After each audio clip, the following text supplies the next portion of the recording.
Miss हुदापुरगिरी।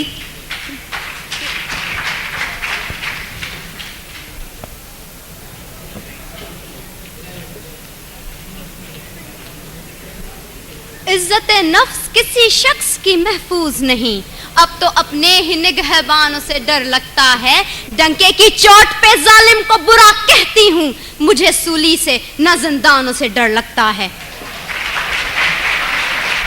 जनाब आला, वतन अजीज के हुक्मरान और ओहदेदार हाथ में कशकोल लिए अगयार के सामने हर वक्त भीख मिलने के मुंतजिर रहते हैं, जो ना सिर्फ इस मुल्क के तशख्खुस को पामाल कर रहे हैं बल्कि आने वाली आइंदा हमारी नस्लों को गदागरी जैसी शर्मनाक आदत से मुतारिफ भी करवा रहे हैं। तारीख में ऐसी कई कौमों के किस्से रकम हैं जिन कौमों ने मसलत के नाम पे अपने सरों को झुकाकर दस्ते सवाल बुलंद किया और बाद में जिनका अंजाम बाजार में बिकने वाले सफेद जिस्मों की मानिद कमतर और हकीर बन के उभरा। ऐसा ही कुछ हाल वतन अजीज का भी है। जनाब आला, पाकिस्तान पिछले 10 सालों में अमेरिका से $18 बिलियन की रकम मौसूल कर चुका है।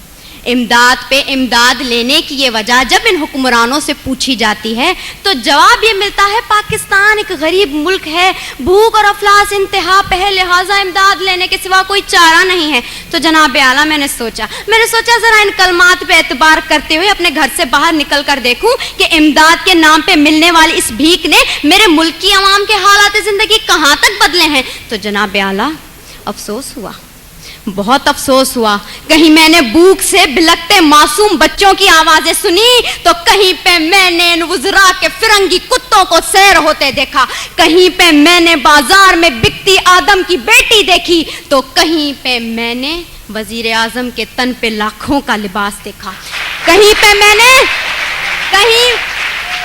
मैंने औलाद बराए फरोख्त के नारे सुने तो कहीं पे वजीर आजम और हुक्मरानों के आगे पीछे जाती 10-10 मर्सिडीज को देखा, कहीं पे मैंने आफिया सिद्दीकी की माँ को उसके इंतजार में तिल तिल मरते देखा तो कहीं पे मैंने इस मुल्क के हुक्मरानों को अमेरिका की खुशामद में दिन रात एक करते देखा। मैं क्या बताऊं, मैंने क्या क्या देखा। ड्रोन हमलों में मरने वालों की लाशों को देखा, कई औरतों के उजड़ते सुहागों को देखा, कई नौजवानों को हाथ में डिग्रियां लिए बेरोजगारी के एवज पार्लियामेंट हाउस के सामने आग में झुलसते देखा, कई मैंने बुजुर्गों को पार्लियामेंट हाउस के सामने पेंशन ना मिलने की खातिर हलाक होते देखा। जनाब आला, मैंने इस मुल्क के हर शहर हर कूचे में करबला का मैदान देखा तो बेख्तियार मेरी जबान पे ये अल्फाज आ गए, उसूल बेच के मसनद खरीदने वालों, निगाह अहले वफा में बहुत हकीर हो तुम,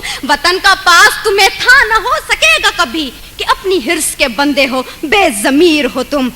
जनाब आला, चंद रुपयों के एवज इस मुल्क की इज्जत और तौकीर को गिरवी रखने वाले इन हुक्मरानों ने हमसे एक गैरतमंद कौम कहलवाने का हक छीन लिया है। आज पाकिस्तान उसी गुलामी की जंजीर से बंधने जा रहा है जिससे आजाद करवाने के लिए कई मुसलमानों ने अपने लहू से मक्तल गाहों को सजाया था, कई आदम की बेटियों ने अपनी अस्मतों को सरे बाजार नीलाम करवाया था, कई शहीदों ने जिस गुलिस्तान को सजाने के लिए अपना लहू बनाया था। क्या ये है वो पाकिस्तान?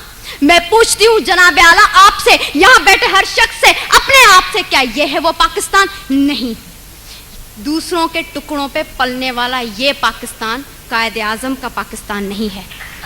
मैं सलाम करती हूँ उन तमाम कुर्बानियों को जो इस मुल्क को बनाने के लिए लोगों ने दी, मुसलमानों ने दी, लेकिन दीप जिनके चंद ख्वाहिशों में चले, दीप जिनके सिर्फ महलातों में जलें, चंद लोगों की ख्वाहिशात को लेके चलें जो कि मसलतों के सायों में पलें, ऐसे दस्तूर को, सुबह बेनूर को मैं नहीं मानता, मैं नहीं जानता। मैं भी खाइफ हूँ तख्ता-ए-दार से, मैं भी मंसूर हूँ कह दो ये अगयार से। क्यों डराते हो जिंदा की दीवार से, जुल्म की रात को, जहल की बात को मैं नहीं मानता, मैं नहीं जानता, मैं नहीं मानता, मैं नहीं जानता।